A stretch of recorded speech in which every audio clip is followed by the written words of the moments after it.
This little turtle was probably birthed on a nesting beach in Florida, and previous tracking data of loggerheads from the U.S. Southeast coast has shown that they move up in the Gulf, along the Gulf Stream and into the Azores Current, and end up somewhere around here. So we're hoping we can pick up where those studies left off.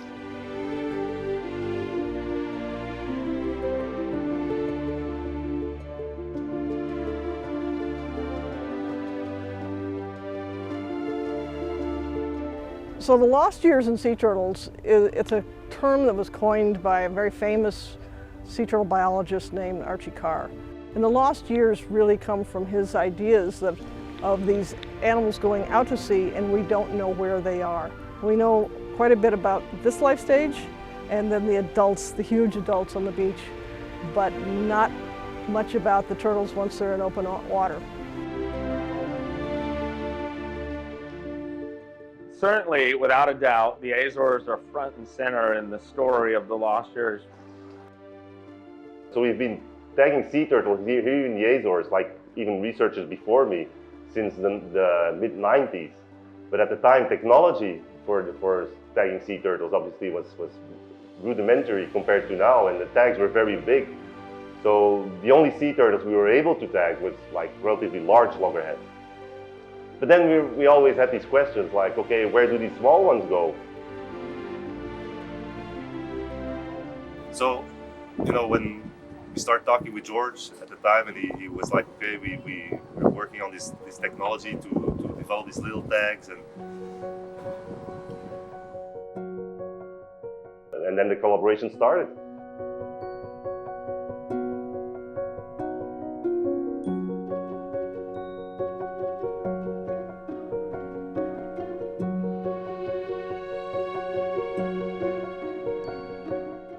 The opportunity to use new technologies like these miniature satellite tags that Lotec has engineered in partnership with Upwell and Costa and other organizations and FAU is really exciting, and to see those technologies applied in a novel way to answer and address questions that have for so long have been enigmatic and hard to understand is really exciting.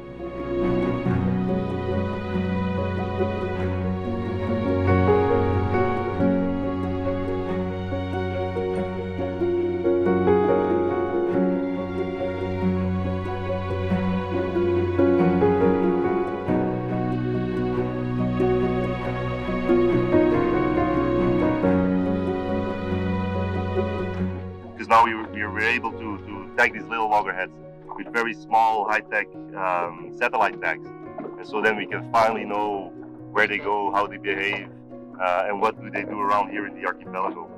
That little tiny package on the back of the turtle is communicating with overhead satellites and when the antenna's out of the water. And we get an email that says, hey, I was here today.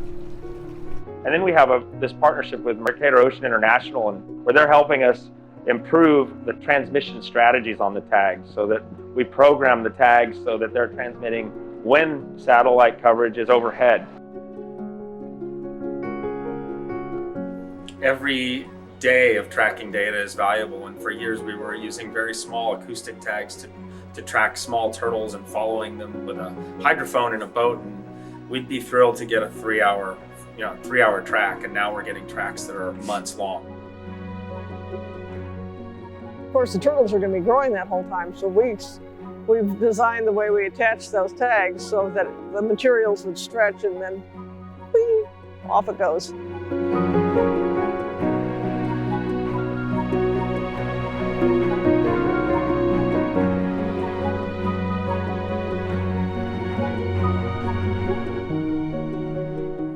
When you're doing the field work, sometimes you won't find turtles. Sometimes environmental conditions will be really challenging and you can't get out and do the research you want to do.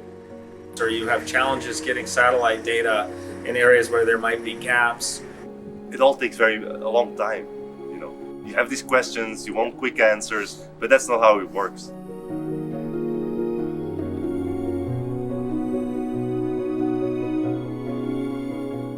First thing we learned is that it is possible to tag these little turtles, and that's already a huge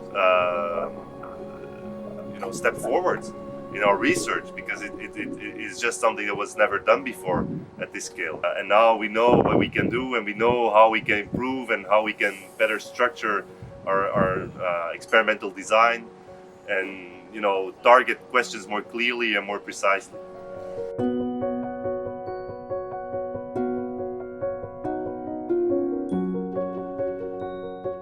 We learned that the new miniature tags work very well on these small turtles. Spent a lot of time at the surface, but we got a better understanding as well about dive behavior because dive sensors were added to the tags. We found that the turtles disperse broadly around the Azores. And then once you've released the turtle, it could end up anywhere else on the planet. So you've got to be able to work with fishermen and other communities who might recover that animal and share that important data with you, and to protect that turtle along the way.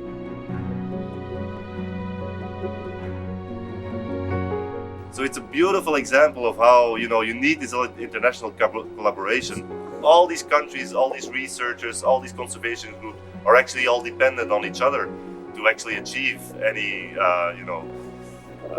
goals that they're pursuing with their work.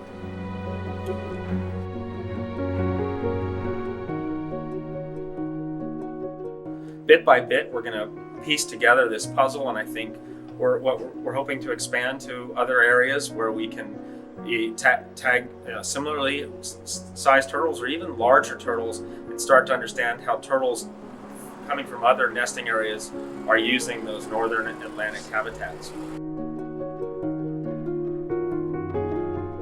Highly migratory species like sea turtles move a lot. So in order to effectively protect and manage populations of sea turtles, you really have to have a plan that protects them across their whole life history, from the nesting beach out to the high seas. So the conservation goals are, well, first understand the animal better, so that you can have conservation goals.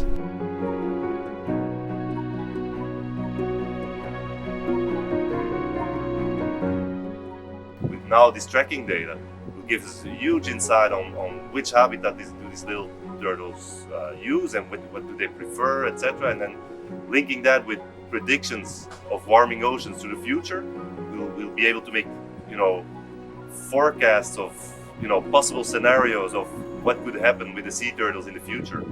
So the more we can learn about these turtles and the more we can unravel the mysteries of their lives at sea, the more we can serve these populations and protect and conserve them so they're here for generations to come.